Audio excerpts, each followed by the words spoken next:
샬롬 할렐루야. 히브리서 11장 1절에서 3절입니다. 믿음은 바라는 것들의 실상이요 보이지 않는 것들의 증거니 선지인들이 이로써 증거를 얻었느니라. 믿음으로 모든 세계가 하나님의 말씀으로 지어진 줄을 우리가 아나니 보이는 것은 나타난 것으로 말미암아 된 것이 아니니라. 아멘. 로마서 9장 3절.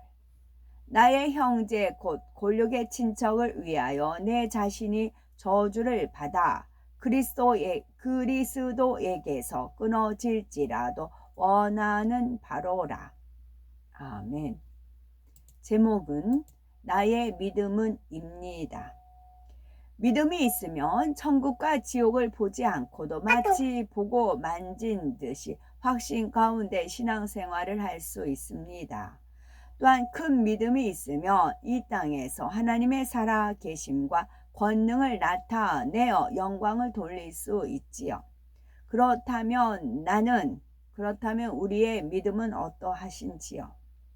순전한 정금처럼 하나님을 기쁘시게 하는 참 믿음인지요? 아니면 도금된 금속처럼 겉으로만 그럴듯한 믿음인지요? 그러면 세 가지 분야를 통해 내 자신의 믿음을 점검해 보겠습니다. 첫째는 입술을 지키는 분야이겠고, 두 번째는 영혼 사랑의 분야입니다. 세 번째는 순종의 분야이지요. 첫째, 입술을 지키는 분야입니다. 다윗은 하나님의 지극한 사랑을 받아 이스라엘의 왕위까지 올랐습니다. 그러나 자기 허물을 가리기 위해 충성스러운 부하를 의도적으로 죽게 하는 죄를 지었지요. 이로 인해 하나님께 큰 징계를 받았는데 그중 하나가 바로 아들 압살롬의 반역입니다. 다윗이 자신을 죽이려는 아들을 피해 도망할 때 일입니다. 시므이라는 백성이 피를 흘린 자여 비루한 자여 가거라 사울의 족속의 모든 피를 여호와께서 네게로 돌리셨도다. 그 대신에 네가 왕이 되었으나 여호와께서 나라를 네 아들 압살롬의 손에 붙이셨도다. 보라, 너는 피를 흘린 자인고로 화를 자초하였느니라 하며 다윗에게 심한 저주와 모욕을 하였습니다. 이러한 시므이의 말은 사실과 전혀 다르죠. 사울 왕의 죽음은 자기 죄악 때문이었지 다윗과는 상관이 없습니다. 또한 다윗이 겪는 어려움은 하나님께 저주나 버림을 받은 것이 아니었지요. 잘못은 이미 회개하여 용서받았지만 공의 가운데 하나님께서 허락하신 연단이었습니다. 그런데 시므이는 하나님께서 기름 부으신 왕을 저주한 것은 사형감에 해당하는 죄입니다. 그런데 시므이가 하나님께 기름 부으신 왕을 저주한 것은 사형감에 해당하는 죄이지요. 다윗의 주변에는 많은 백성과 용사들이 있어서 얼마든지 시므이를 처치할 수 있었지만 다윗은 시므이의 저주에 아무런 대꾸도 하지 않고 오히려 그를 죽이려는 용사들을 만류했지요. 이것은 하나님께서 허락하신 일이니 그가 저주하게 그냥 두라는 것이었습니다. 다윗은 자신이 당하는 모든 어려움이 하나님께서 주신 연단임을 깨닫고 철저하게 하나님 앞에 낮아진 것입니다. 반면 다윗을 저주한 시므이는 전혀 달랐지요. 베냐민 지파 사울 왕의 일족으로 사울이 죽자 마치 다윗의 탓으로 원망을 한 겁니다. 심지어 여호와의 이름까지 망령되이 일컬으며 다윗에게 분풀이 했지요. 남의 고통을 보고 궁일이 여기기는커녕 온갖 악을 쏟아냈습니다. 그의 근본이 얼마나 악한지 알 수가 있지요. 그렇다면 우리는 어떤 입술을 가졌나요? 시므이처럼 누가 애매한 말로 비난한다면 어찌하시겠습니까? 그렇지 않아도 힘들고 어려운데 이 사람까지 왜 이러나 라고 짜증을 내거나 독한 말로 상대를 찌르지는 않으시는지요. 이런 사람은 믿음이 너무 부족한 것입니다. 더구나 시므이처럼 자기 악 속에서 상대를 판단 정죄하고 저주하는 입술이라면 믿음이 있다고 말하기도 민망하지요.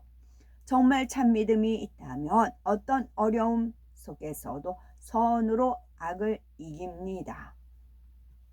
두 번째는 영혼 사랑의 분야이지요. 엘리사는 엘리야로부터 갑절의 영감을 받아 많은 권능을 행했습니다. 나만 장군의 문둥병을 고치고 귀부인의 죽은 아들을 살려냈지요. 전쟁이나 사람의 생사화복도 엘리사가 애원한 대로 이루어졌습니다. 그 밖에도 독이 든 음식을 해독하기도 하고 물에 빠진 도끼가 떠오르게 하는 등 참으로 신기한 일들이 많이 행했습니다. 이는 엘리사가 스스로 받은 것이 아니라 스승인 엘리야를 통해 받은 권능이지요. 그래서 큰 권능을 행하기는 했지만 엘리사의 마음은 사도 바울의 마음과는 큰 차이가 있었습니다. 하루는 엘리사가 길을 가는데 수많은 아이가 엘리사를 쫓아다니며 조롱하고 심하게 괴롭혔습니다. 이에 견디다 못한 엘리사가 저주하자 숲풀에서 앙콤이 나와 악한 아이 중 42명을 죽였지요. 엘리사도 자기 입술에 권세가 크다는 사실을 알기에 처음에는 못 들은 척 피하려고 했을 것입니다. 그러나 수십 명이 계속 쫓아다니며 심하게 괴롭히자 견디지 못하고 저주하고 만 것이죠. 만일 사도 바울이라면 이런 상황이 어찌했을까요? 바울이 복음을 전하면서 당한 고난은 엘리사와는 비교할 수 없을 정도입니다. 바울을 죽이기 전에는 먹지도 마시지도 않기로 맹세한 40여 명의 유대인들이 있는가 하면 복음을 전파하는 곳마다 회방하며 죽이려고 하는 사람들도 많았지요. 어느 때는 죽었다 할 정도로 돌에 맞기도 했고 매도 수없이 맞았으며 감옥에 갇히기도 했습니다. 이처럼 숱한 고난과 위협을 받을 때도 바울은 그들에게 한마디 저주의 말을 내지 않았지요. 오히려 나의 형제 곧 골육의 친척을 위하여 내 자신의 저주를 받아 그리스도에게서 끊어질지라도 원하는 바로라 했지요. 유대인들이 아무리 자신을 핍박해도 그들이 구원받을 수만 있다면 자신이 지옥에 가도 좋다는 것입니다. 그렇다면 우리는 영혼을 향한 사랑이 어떠하신지요? 어떠한 마음으로 양떼들을 대하며 사명을 감당하는지 점검해 봐야 되겠고, 마음 중심에서 영혼들을 사랑하며 충성할 때 하나님께서 참된 일꾼이라 인정해 주시며 기뻐하십니다. 세 번째는 순종의 분야 살펴보겠습니다. 요셉은 17세의 이복 형들에 의해 애굽의 종으로 팔려 13년간 갖은 고생을 하였습니다. 하지만 요셉은 아무리 어려운 환경 속에서도 하나님께서 자신과 함께 하신다는 믿음이 확고했지요. 애굽에서 종으로 있을 때에도 정직과 성실함으로 최선을 다했고 죄 없이 감옥에 갇혔어도 억울하다 하지 않고 하나님께 모든 것을 맡겨드렸습니다. 오직 하나님께서 주관하시는 뜻과 섭리의 한결같은 믿음으로 순종했지요.